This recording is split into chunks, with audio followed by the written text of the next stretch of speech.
Grabe, ang lakas pala ng apoy nito. Windshield para habang nagluluto. Magandang klaseng tarp shelter. Meron ding 50 liter na backpack. Kamusta mga true friend? Motocam nga pala at bumalik nga ulit tayo rito sa may brown tracker. Dahil nga may bibilin nga ulit tayo rito. Ito nga pala yung mga camping stove nila. Kaya kung kayo ay naghahanap ng mga magagandang klaseng camping stove ay meron dito iba't ibang klase, iba't ibang style na sigurado na magugustuhan ninyo. Kailangan nga pala natin ng windscreen katulad nga nito pero yung mas malaki saka yung aluminum na yung itsura niya. At kung kayo nga ay naghahanap ng mga pang moto camping, sumilip kayo dito sa may brown tracker kasi halos kompleto na ang mga kagamitan nila rito para sa ating mga camping. Napansin ko nga rito na mas mura sila compare sa iba dahil nga nakarekta sila sa mga malalaking warehouse kung saan dun mismo ginagawa ang mga items nila dito. Meron din ditong hydro bag para sa ating mga siklista at hikers. Meron din sila ritong pangsapen na para bang tayo ay nasa picnic. Meron mga sleeping bag, mga pangbubong o kaya yung tinatawag nating tarp shelter. At syempre yung pangmalakasan nilang mga tent, eto nga high bolt 3,100 pesos. Ganyan yung tent natin. Eto naman yung tadpole nila, ang ganda ng kulay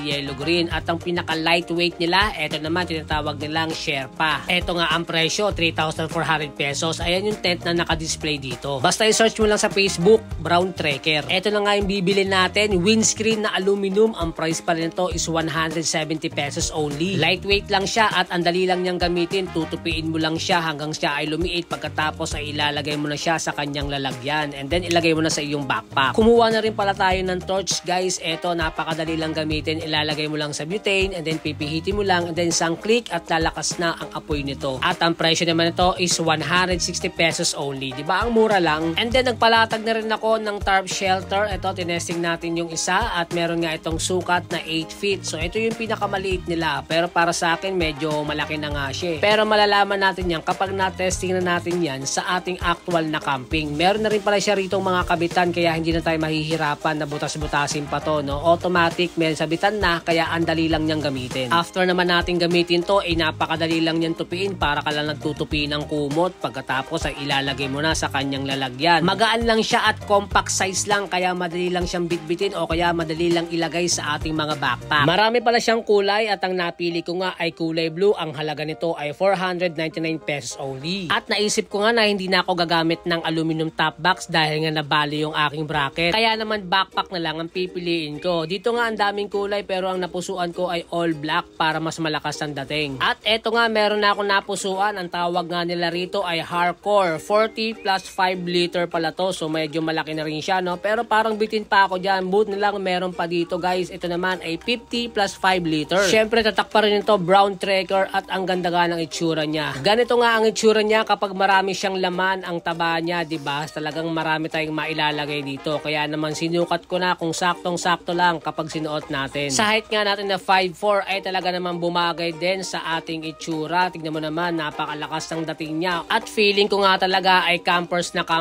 ako dahil nga dito sa hardcore backpack na merong 50 plus 5 liters. Ang price pala nito is 1,599 pesos only. Kaya naman sulit na sulit ka na dito at lumakas pa ang dating mo. At eto nga ang mga nabili natin. Windscreen, torch, hardcore backpack at yung tarp shelter. Pag pupunta nga pala kayo rito, hanapin nyo lang si Kuya Jojo at si Kuya Mark. Sila yung mag-a-assist sa inyo rito guys. So yun na nga mga true friend, abangan nyo yung ating moto camping at ilalatag natin lahat to. Ride safe po tayo lagi and God bless.